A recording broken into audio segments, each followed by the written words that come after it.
Amigos, regresamos con la segunda parte de su programa StarTix y hoy día pues vamos a hablar de la ciencia y la ciencia de repente la más importante que tenemos a nivel de cualquier país, que es la ciencia de la salud. Y para ello pues tenemos la visita del doctor Yasser Zulcahuamán, quien es médico genético en el Instituto de Neoplásicas del Perú. Yasser, Kusiska Chaykikuika Kai, programa Nishanta StarTix, Ayami Kachkanki. Ari allilan mi kachkani Huber. Ñojataja allin rimani runasimaita. Entonces hoy me alegra muchísimo de que estemos hablando en nuestra lengua materna y estoy muy contento de estar en tu programa. Y me alegra que estés acá, que es la traducción de lo que he dicho. Gracias, Yasser. Bueno, Yasser, ¿qué es la medicina genética y qué es la genética en sí, para poder instruirnos un poco sobre el concepto general, por favor? Sí, la genética, de manera resumida y sencilla, lo que está buscando es una explicación de por qué hay un parecido entre padres e hijos. Entonces, ese parecido se debe a que los padres pasan su información a través de los genes a su descendencia. Entonces, el papá tiene un paquete de información genética que se tiene que complementar con otro paquete de información genética de la madre. Cuando estos dos paquetes se juntan con todas las instrucciones precisas, estas deben hacer que el gen se exprese de manera adecuada y la persona nueva que empieza su existencia en ese momento de la fecundación va a desarrollar todas las características que uno puede ver, los dedos, la forma de las venas, las arterias, el corazón, el cerebro. En ese contexto, cuando alguno de estos genes tiene una alteración genética, ya sea del lado de papá o del lado de mamá, podría ser que se dé una alteración. Entonces uno puede decir, yo tenía las instrucciones para tener 5 dedos y falla un gen aquí y podría yo tener entonces 4 dedos y ese ya viene a ser el campo entonces de la genética médica. Entonces nosotros los médicos buscamos esa relación entre la genética, la herencia y las manifestaciones clínicas que se puedan dar. Es muy interesante lo que nos comentas y en base a las formas hereditarias, a los genes hereditarios que tenemos, podríamos de alguna manera con la medicina genética diagnosticar, prever algunos males, si es que estos los contemplan. ¿Es correcto lo que estoy indicando? Sí, eso es muy correcto, es muy preciso lo que acabas de indicar. Sin embargo, también hay un punto importante, ¿no? Este parecido que existe entre padres e hijos y los cambios que sufre la información genética de una generación a la siguiente, hace que en esas recombinaciones haya ventajas y también desventajas. Entonces, si es por ejemplo, una variación que le da ventaja, podríamos decir es la persona que tiene mejor gestión de sus finanzas, o es una persona que tiene una mejor talla, o lo que fuera que sea una ventaja. Entonces este gen con esa variante se va a fijar en la población y va a ser ese gen predominante por la selección que se va a dar en una determinada sociedad. Por otro lado, podría ser que ese gen con esa variante más bien sea una desventaja y esta persona presente problemas de memoria, problemas de comportamiento, déficit de atención, o presente susceptibilidad a alguna enfermedad. Entonces este gen poco a poco va a tener que desaparecer de esta población dada. Es muy difícil entonces, desde el punto de vista médico, detectar si ese cambio que viene en camino va a favorecer o va a perjudicar. Eso es hoy día, digamos, el problema más complejo que la medicina empieza a tratar de descubrir basado en la evidencia previa y predecir lo que podría venir. Entonces, cuando queremos seleccionar cuál sería el mejor padre o la mejor madre, surgen discusiones y dilemas éticos, ¿no? Y tan complejos como que si yo realmente como ser humano, yo quiero que mis genes se perpetúen en la especie, pero uno dice, pero mis hijos tienen que tener mis genes. Entonces yo tendría que evaluarme a mí mismo si esto es conveniente o no. Claro. Y por eso es que los estudios genéticos que tienen esta capacidad hoy predictiva de saber si los hijos van a estar afectados, no van a estar afectados, van a tener ciertos defectos, ciertas malformaciones, tienen que ser adecuadamente informados. Y Yasser, has mencionado varios puntos de los cuales la medicina sigue avanzando. ¿Cuáles son estos avances de alguna manera más importantes que se han venido dando en los últimos tiempos en la medicina genética? Entiendo que es más para prever que para prevalecer. Sí, exacto. Esto es muy importante porque en los últimos 20 años la evolución de las capacidades computacionales nos permite ahora tener acceso a toda la información genética que antes no se podía. Nosotros, aproximadamente, nuestra información genética está contenida en 20.000 genes. Esos 20.000 genes son como manuales de instrucción específicos para una determinada función. Y la combinación de esos 20.000 genes hacen que seamos como somos. Entonces, si nosotros podemos tener la expresión de todos esos genes evaluados en tiempo real, podríamos entonces ver qué es lo que va a tener una persona, cómo se va a comportar, si va a desarrollar ciertas enfermedades o no va a desarrollar ciertas enfermedades, si se va a adaptar al medio ambiente o no se va a adaptar al medio ambiente. Eso es importante en este momento. Sin embargo, todavía las computadoras no tienen esa capacidad de analizar completamente esta información. La información ya está, pero la interpretación que se le va a dar a ella está en manos de nuestras capacidades. De hecho, como humanos, nadie podría en este momento memorizarse 20.000 genes. Exacto. Y ver las interacciones de estos 20.000 elementos con la temperatura que tenemos ahora, con la humedad que tenemos. Esto es imposible para el ser humano, pero las computadoras podrían evolucionar un poco más. Y eso me hace preguntarte, Yasser, ¿cuántos miles o millones de datos analiza un médico genético? Claro, normalmente nosotros cuando accedemos a un estudio completo, un genoma, estamos hablando de 3.200 millones de datos. ¿Por persona? Están codificados, sí, por persona. ¿Por persona? Por persona. De los 3.200 millones de datos, la diferencia que hay entre nosotros dos ahora, creo que para todos es obvio que somos diferentes con mi amigo, pero esa diferencia, si la comparásemos, es menos del 1%. Porque si tendríamos una diferencia superior al 1%, ya seríamos de otra especie. Okay. Entonces el parecido que hay entre nosotros y Brad Pitt, por decir, es menos del 1%. Ok. Entonces, y has hablado acerca de las enfermedades y las herencias de alguna manera. Discúlpame que salga del contexto de la medicina genética, solo por un tema de curiosidad.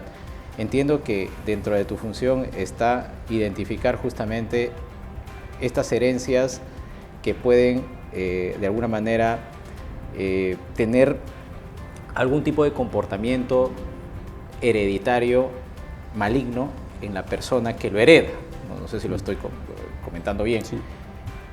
Pero ¿cuáles son esos cánceres, no sé si decir los cánceres, en todo caso, cuáles son esas herencias, digamos, de salud que mayormente prevalecen al momento de analizar dentro de la genética? Sí, dentro de la genética hoy día se conocen cerca de 10.000 condiciones diferentes. O sea, en este momento ya no se habla de si esta variante puede ser productora de una enfermedad. Es, digamos, más adecuado a nuestros tiempos decir que son condiciones genéticas. Entonces, hay ciertas condiciones genéticas que limitan nuestro proceso de aprendizaje y obviamente esto no es muy adecuado para una persona. Entonces sí es posible evaluar, y si esta persona tiene limitaciones en su capacidad de aprender, estaríamos hablando de discapacidad intelectual. Y para discapacidad intelectual se han evaluado cerca de 1.000 condiciones genéticas completamente diferentes. Por otro lado, para el tema de cáncer, en este momento se habla de más de 180 enfermedades diferentes relacionadas con predisposición a cáncer. Entonces sí podríamos ir viendo diferentes condiciones para talla baja, para problemas de memoria, para problemas de fertilidad, porque todo el mundo en algún momento planea o sueña tener hijos y de pronto uno se da cuenta de que en un 10% de las personas podrían no tener hijos y hay una causa genética que podría estudiarse y analizarse en ese contexto. Una pregunta también de cultura general, ya sé, ¿cuántos médicos genéticos existen en el Perú? Claro, en nuestro país en este momento somos aproximadamente 34 genetistas. 34, o sea, por cada millón de habitantes hay un médico genético en el Perú. Sí. ¿Ese es el promedio que existe en el mundo? ¿Hay otros países? No, o sea, el número de genetistas debería ser mucho mayor. Por lo menos nosotros deberíamos ser cerca de 500 genetistas, ¿no? Sí. Claro. Lo que ocurre es que la proporción, por ejemplo, de personas con variantes genéticas que pueden impactar en la salud es aproximadamente 7%. Es decir, en este set, si somos 7, uno tiene una variante genética que lo está afectando. Probablemente no lo sabe porque no se ha hecho el diagnóstico. Claro. Pero sí, o sea, con certeza. Y acá hay un punto que acabas de mencionar. ¿Cómo se diagnostica genéticamente si puedo tener, por ejemplo, si mis antecesores, mis abuelos tuvieron, no sé, algún problema de cáncer, por ahí alguien que yo no lo sé, por supuesto, ¿no? Que no lo llegué a conocer inclusive? ¿Cómo se diagnostica? ¿Cuáles son las pruebas que se realizan? Hay dos etapas. O sea, la primera es la evaluación de la historia familiar en detalle. Entonces uno le presta atención a cómo eran los antepasados, si tenían hipertensión, si tenían diabetes, si tenían cáncer, si tenían niños con algún defecto de nacimiento, o si de pronto se casaron entre primos, entre hermanos, entre familiares, o de repente esa comunidad o esa población era muy pequeña y era endogámica, o si hubo antecedentes de abortos. Entonces esta es la primera etapa. Y luego se pasa a un examen físico porque necesitamos ver el fenotipo de una persona, las características clínicas. Y finalmente, con toda esta información, se decide cuál es el mejor test genético para esa consulta. Podrían ser test genéticos que buscan evaluar el número de cromosomas, o podría ser que estamos buscando únicamente información sobre cáncer y para ello se analizan 180 genes en este momento. O podría ser que nuestra mayor preocupación sean problemas de aprendizaje, discapacidad intelectual, y hay cerca de 1000 genes que estudiar. O de pronto uno dice, es tal la cantidad de información que es difícil plantearse un solo estudio genético y es mejor empezar por un estudio más grande que se llama exoma o genoma. Entonces esa sería la segunda etapa cuando se plantea un test genético. Y la tercera viene a ser la interpretación de los resultados. Cuando recibimos el estudio genético del laboratorio, nosotros tenemos que cotejar que lo que se ha encontrado coincida con las manifestaciones clínicas. Porque el médico genetista que está evaluando el ADN en un laboratorio, él solo tiene acceso al código genético. A estos 3.200 millones de pares de bases, adenina, timina, citosina, guanina, esos son analizados uno por uno. Entonces él puede encontrar una variante que nunca antes ha sido vista. Pero él no tiene en ese momento la información para saber si esa variante tiene impacto en el peso, en la talla, o si ese era el motivo de consulta de ese paciente. Entonces, cuando uno recibe el resultado, ve este listado de variantes y en ese listado de variantes uno puede considerar que es patogénico y se corrobora si esas son las manifestaciones que tiene el paciente o el riesgo que pudiese presentar. ¿Y cuánto tiempo duraría todas estas etapas que nos has mencionado para poder tener un resultado?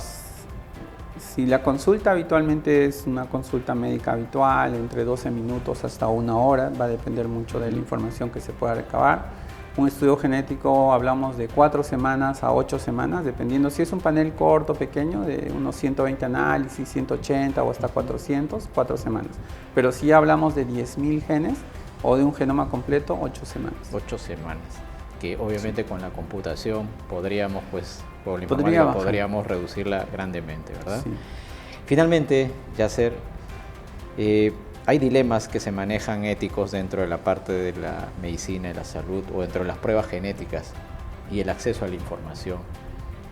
Ahí, ¿cuál es tu opinión? Porque acabas de mencionar patrones de comportamiento y datos que son muy relevantes y muy sensibles. ¿Cómo se están manejando esos puntos? Sí, siempre ha sido un problema para la medicina desde hace mucho tiempo. Y se ha encontrado hace como 20, 40 años un concepto que es clave, que básicamente tiene que ver con la bioética. Entonces, en la bioética se analizan 4 parámetros fundamentales. Uno de ellos es beneficencia, es decir, la intervención que se va a hacer, ya sea tener una consulta, hacer un test genético o lo que fuera, si va a beneficiar o no a la persona. Si es que la va a beneficiar, perfecto. Entonces, el siguiente paso es que el beneficio, el siguiente es no maleficencia, es decir, que no haya peligro para esta persona. Yo puedo plantear que el estudio, el análisis le va a aportar, pero podría poner en riesgo, digamos, su integridad de esta persona, un tumor cerebral y para llegar al diagnóstico le voy a abrir el cráneo. Estoy buscando su beneficio, pero le estoy haciendo daño, no va a quedar como estaba, por lo tanto no puedo hacer una intervención de ese tipo.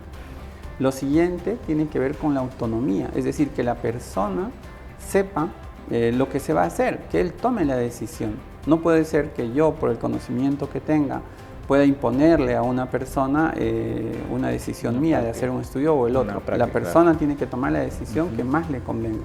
Y finalmente viene la justicia, que tiene que ver el acceso al sistema de salud. Es decir, una sociedad debería tener acceso a los estudios genéticos el que lo necesita en ese momento. Y en el tema de genética, entonces estos 4 elementos están jerarquizados en un orden y básicamente la autonomía en genética es mandatoria. Es el que paga. Sí, es importante, prioritario. es el prioritario. La persona para que ejerza su autonomía debe comprender claramente por qué se le está haciendo el estudio genético. Exactamente. Cuando él entiende por qué se le hace el estudio genético, que forma parte de una explicación, una consulta de genética, él recién puede ejercer su autonomía. Él recién podría decir, sí estoy de acuerdo con el estudio, me va a beneficiar, no me va a beneficiar, o en este momento todavía no lo deseo. Okay. Muy bien, Yasser, creo que vamos a tener que extender por varias sesiones esta conversación y te agradezco que hayas estado presente en el programa. Gracias, Yasser. Muchas gracias. Muy bien, ha sido el doctor Yasser Surcaguamán, médico genético del Instituto de Neoplásicas del Perú. Muchas gracias a toda la audiencia, nos estamos viendo en una próxima oportunidad. Gracias.